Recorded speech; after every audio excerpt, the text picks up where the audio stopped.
podcast is part of the Sports Social Podcast Network. Thanks for choosing this free Anfield Index podcast. If you'd prefer to listen to this or any of our other shows without adverts, then now's the time to check out Anfield Index Pro. With AI Pro, you can supercharge your entire listening experience. You'll not only get all of our podcasts without the ads, but you'll have them far faster with our Quick Publish feature available exclusively for subscribers. AI Pro also puts you in the heart of our sound studio, with an option to listen to many of our shows live and interact with the podcasters in real time as the shows are recording. Upgrading couldn't be easier. AI Pro is available on all popular podcast platforms. Just head on over to AnfieldIndexPro.com and get started today. Hello and welcome to the Daily Red, your lunchtime catch-up on all things Liverpool FC on a Wednesday where, not a whole lot is happening. We did have some Liverpool players in action in the European Championships yesterday. Trent played, I think, 6 minutes for England, something along that line. Was it 10 minutes maybe? Either way, England were absolutely atrocious. And this time they can't blame Trent. There is no Trent-shaped blanket for Gareth Southgate to hide behind, given the abject performance of his team. Conor Gallagher started in place of Trent, who came on in the 84th minute for Kieran Trippier and played right back, which is obviously where he should be playing. And Kyle Walker went to left back in just another bizarre England showing. A 0-0 draw with Slovenia. Anthony Gordon brought on in the 89th minute. That was considered the roll of the dice, bringing on a winger for a winger by Southgate. I mean, just an atrociously managed game. The fact that he dropped Trent and then took Gallagher off at half-time suggests that midfield didn't exactly work the way he wanted it to. Mainu came on. England did play the ball a little bit better, but not great. He brought Cole Palmer on. That made very little difference, but he did have a decent chance that he missed. But like I say, he brought Trent on in the 84th minute and Anthony Gordon on in the 89th. Yet people still found ways to point at Trent. I will say this, though. Paul Joyce is not in charge of the pictures or the headings or the subheadings of articles. When Paul Joyce submits his copy to the people at the Times, there are copy editors, there are sub-editors, there are many, many people on the editorial staff that goes through, and they make those decisions. So when you see a screenshot of Joyce's article about England's dour performance last night, please go and read the article. At no point does he blame Trent, does he suggest anything to do with Trent. He didn't make that decision. So stop being a bunch of arseholes and actually educate yourselves. Now, most of the listeners to this are intelligent people. Obviously, you're an intelligent person. You're listening to me on a daily basis. But just, ask a grown-up. If you're throwing tantrums on Twitter, ask a grown-up how this stuff works. Paul Joyce has nothing to do with any of that. Trent wasn't the only Liverpool player in action yesterday. Obviously, the two Dutch boys, Cody and Virgil, were both in the Dutch team that lost 3-2 to Austria. Cody did score. It's a very typically Gakpo goal. Ball played into him in the inside left channel. First touch, cuts it back in field, and with the second touch, bends it into the far corner. Obviously, with Cody having scored twice in the group stage and with the goals being, typical Cody Gakpo goals, the first one being the drive, the shot, it was deflected, but it's a Gakpo goal. This is the type of goal that, we expect from him. And he has played quite well. This has led to, I can't believe Klopp wasted on. The reason Klopp didn't play him left wing is because he doesn't suit playing left wing in 4-3-3. He doesn't have the burst of pace. He doesn't go on the outside. He doesn't beat his man outside. And he doesn't cross with his left foot. Cody gets the ball, he wants to cut inside. Over and over again, he wants to cut inside. That's what he does. That's his game. And that's fine. And in a 4-2-3-1, he's much better suited to the left wing role than he ever was as the left winger in 4-3-3. So, what he can be for us moving forward, hopefully, is a really good backup left winger. Now, I'm not saying he should be back up behind Diaz. Everybody knows my thoughts on Diaz. I think Diaz should be sold. Personally, I would sell Gakpo as well, because his value might be high after the tournament. But I don't see that happening, so I think we keep him for a year, and then I think he goes next summer. But I think he can be a really good backup left winger. Now, whether that's behind Dominic and we buy a 10, or whether we buy a left winger to replace Diaz and Dominic plays a 10, I don't know. I don't mind, really. I think there's multiple ways we can go with this. But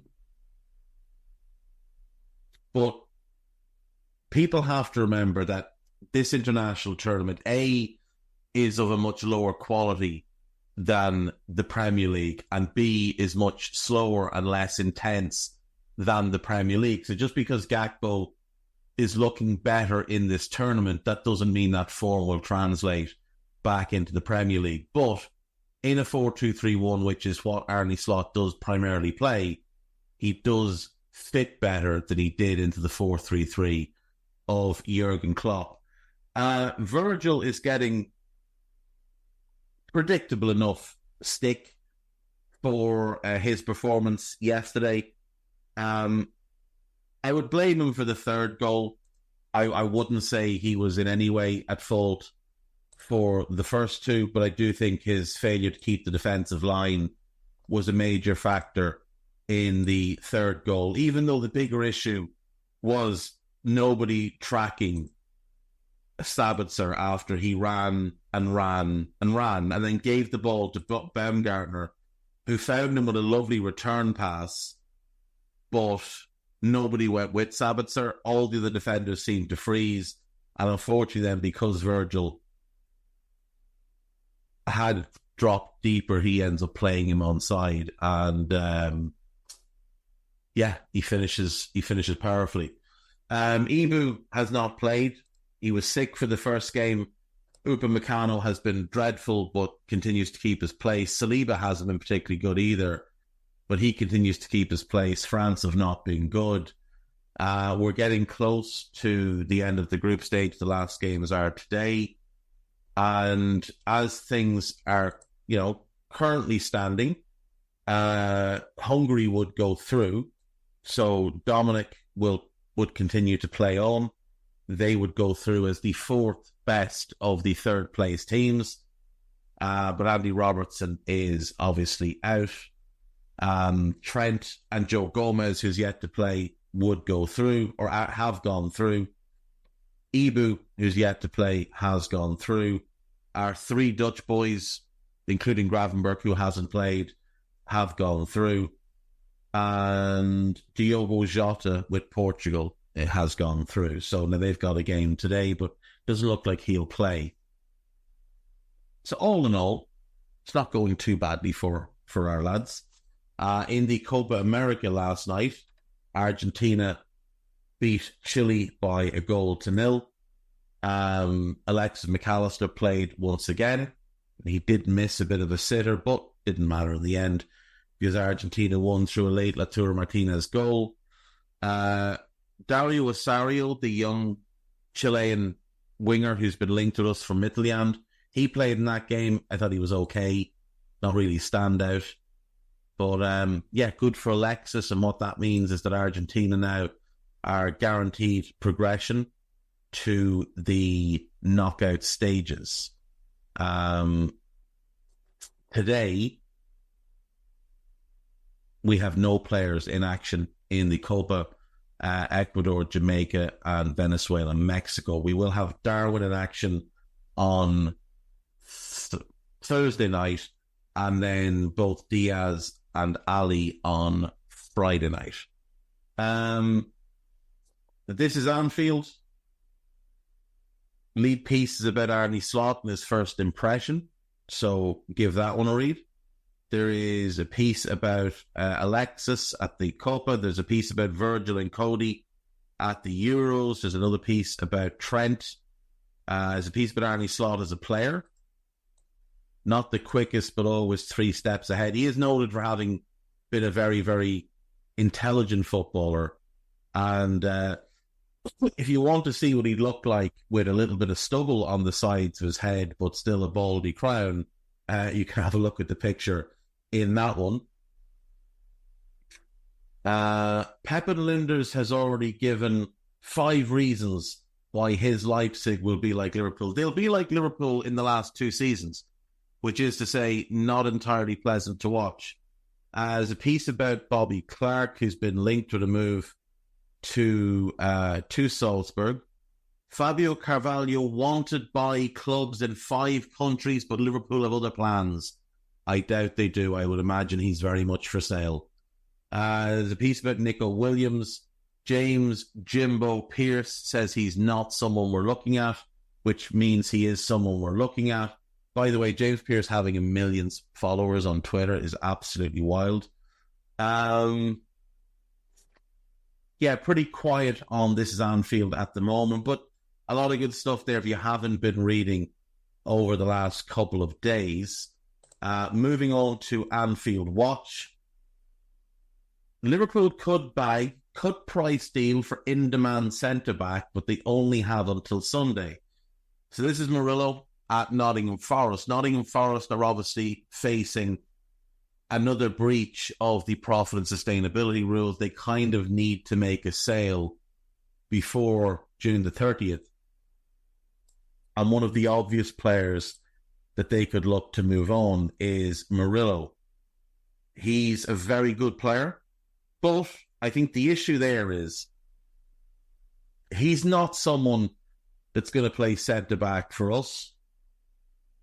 Now, he's an excellent ball player and could definitely play left-back for us if we're doing that defensive left-back, the Gertrude role, but on the left. But there's definitely better options out there for us. So I don't think he's someone we'd be moving for.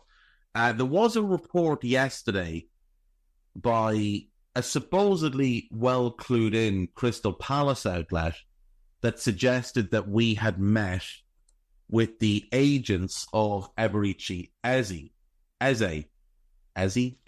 of Crystal Palace, and that's something we could be looking at doing. Now, Eze is 25. He turns 26 in 3 days. He's obviously a fantastic footballer. Like, there's no question. He's immensely talented. He would fit really nicely as a 10 under Arne Slot. Dominic left wing, Mo right wing. But I'm not sure that's a deal we'd pursue. When you need mealtime inspiration, it's worth shopping Kroger, where you'll find over 30,000 mouth-watering choices that excite your inner foodie. And no matter what tasty choice you make, you'll enjoy our everyday low prices, plus extra ways to save, like digital coupons worth over $600 each week. You can also save up to $1 off per gallon at the pump with fuel points. More savings and more inspiring flavors make shopping Kroger worth it every time. Kroger, fresh for everyone. Fuel restrictions apply. Smoothie King's new lemonade lineup is here. Lemonade, lemonade, the Smoothie King way. Try a strawberry guava lemonade SK refresher. Over ice. A power up in a cup. Energize. Or a blueberry lemonade smoothie. Blend it up in your cup. Made with real fruit, real juice for a real sipping good summer. Yum, yum, gotta get some. Smoothie King's new lemonade lineup, all for a limited time. Who's thirsty? I just don't think we'd commit that much money. Just given his age, he's 26. We tend to target sort of 24 and below. Now, look, I'd be thrilled if we did sign him. I think he would improve our team. And we know the price is in and around that 55 to 60 million pound mark. But what I will say is his agent represents a number of other players, including Anthony Patterson, the goalkeeper from Sunderland, that we have been linked with. So while we might have inquired about Eze, I think more likely is that discussion was about somebody else.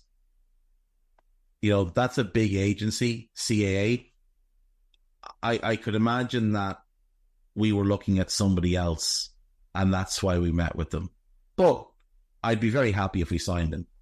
But on the go of, if we're looking for that type of player, then the other player at Nottingham Forest that's attracting interest and I think would make some sense for us then is Morgan Gibbs-White, who could also play as a 10 for us and bring a lot of the same things as Eze. He's, I think, a better passer than Eze, a more inventive passer, not as good a dribbler. I think about even as a goal scorer, if we look at across their careers. So maybe Gibbs-White's someone we look at, but again, I doubt it. I don't see us doing that. I think we're more likely to bring in a left winger if Diaz goes and Dom plays the 10. I think that's more likely. What else have we got on Anfield Watch? We are, of course, boycotting Liverpool.com. Liverpool announced first airline partnership since 2019, so it's I think it's Japan Airways as a team we have signed up with, so that's more money into the coffers.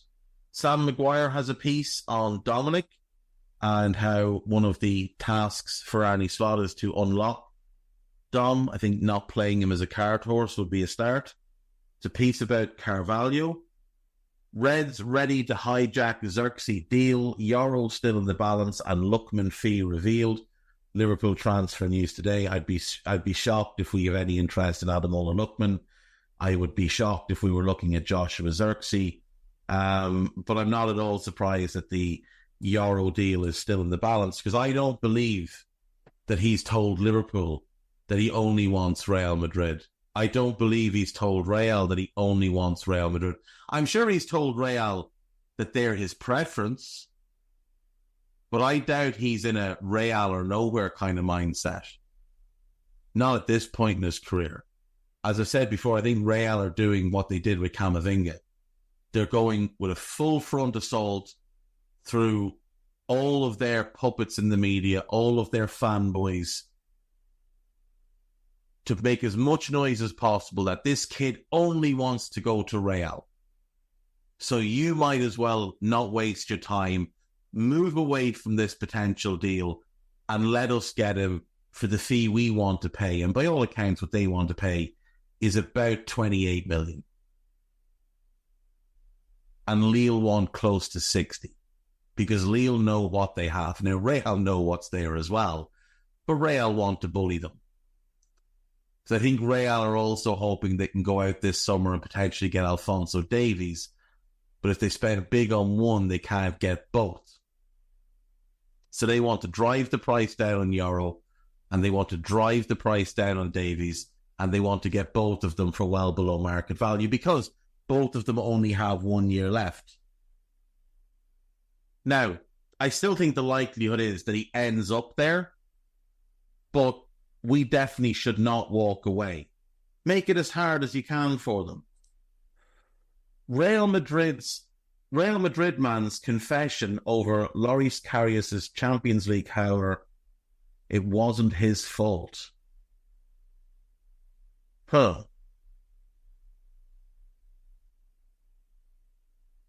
So, according to Kiko Casilla, Real planned the Benzema goal. So basically, they'd studied us and realised that when Karius got the ball in his hand, he liked to release it quickly and get us playing, which is one of the things that he was brought in to do. And that Benzema had been studying this and watching this and realised that there might be an opportunity here to jump in and try and deflect of those. Now, whether that's true or not, I don't know. What we do know is that early in that game, Sergio Ramos threw an elbow that caught Karius in the head and caused a concussion. And that is the primary reason that goal was conceded. It's the primary reason why the Gareth Bale goal later on slipped through his hands.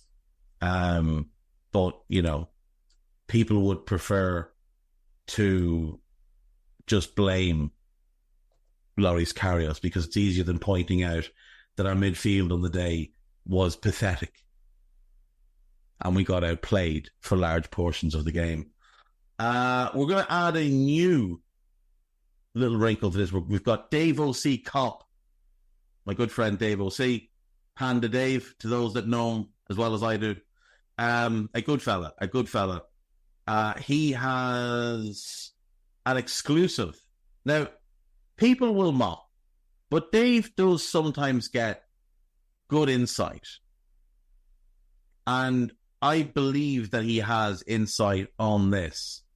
So he says that the Red Bull network are basically very keen on Bobby Clark. Now, in September, it was Dave O.C. Kopp which as a website had the exclusive that Bobby had signed a new contract. And now they're telling us that the Red Bull network are very, very keen. So the move here would be that he would go to Salzburg to work with Vitor Matas and Pepin Linders. I think that would be a pretty good move for him. Now, I would rather not send any of our players to work under Pepin Linders anymore. But look, they're a good team, play a good brand of football generally.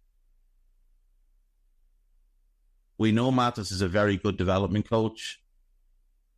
We know that Linders is a good development coach. I just don't think he's a particularly good tactician. So it would be a pretty good move for him. And there's also then reports of late that Tyler Morton could be set for a move to RB Leipzig. Now, I don't know why that move would make any sense for him, because he's not playing there. Like, he's not getting in that team. And I know everybody likes to praise Leipzig for how they go about the business in the transfer market, but they have had a number of pretty expensive failures in recent years. So, I think I just look at their group of midfielders and I don't know where he gets enough minutes to warrant that being the right move for him. Fabrizio Romano explains lack of transfer activity. Fabrizio Romano has no idea what Liverpool are doing, so we're just going to leave that there. And we will move on to AnfieldIndex.com. There's a piece about the potential for a move for Murillo. There's a piece with David Lynch talking about how people just need to be calm. Things will fall into place. There's a piece with Endo talking about how he thinks we should buy a new number 6, given his age. I think Endo's just a very humble individual and a very thoughtful individual who understands the game. You could imagine him going on to be a coach. He just seems to think about the game at a pretty high level. David Lynch has confirmed that we are looking at Calafiori, and he's also talked about Gakpo and how he might fit under Arne Slot. Podcast-wise, this week there's been the Media Matters with Dave Lynch. There's been the Transfer Show with Trev Downey and Dave Davis. Obviously, myself and Carl are pumping out the daily Euro 2024 pods. We've just recorded today's pod, Wednesday, looking at the games from last night and the night before and the games today. And we've also recorded tomorrow's, just because with scheduling, Carl is flying to Germany on Friday, so we will have a man on the ground. And therefore, his better half deserves some time with him before he pisses off for a fortnight. So he's out of action tomorrow. So we've recorded Thursdays, which with a thanks to Andy Wales for the idea, is a best 11 and worst 11 of the group stage. Now, again, it's recorded before the last 4 games, but I don't think too much is going to change. So, you can go and listen to the Wednesday pod. I think it's out now, and that's available either on Anfield Index Pro or on EPL Index, or on Thursday then you'll have the best and worst, and again, Anfield Index Pro and EPL Index. And that's going to do it for me for today. So I will see you all tomorrow. Take care of yourselves. Bye-bye. We hope you enjoyed listening to this Anfield Index show. Please be sure to subscribe to our channel so future podcasts find their way to your device automatically. There's nothing quite like fan engagement, and we'd love to know what you think of anything discussed on this show. The best way to get in touch is over on our free Discord community, where both podcasters and listeners debate the hottest LFC topics 24/7. Sign up free now at AnfieldIndex.com/Discord. You won't regret it. You can also follow us on Twitter at Anfield Index and find us on Facebook by searching for Anfield Index. Oh, and before you go, we'd love it if you could leave us a 5-star review on your favourite podcast app. It only takes a couple of seconds, and it means the world to the people who create these free shows. Sports Social Podcast Network.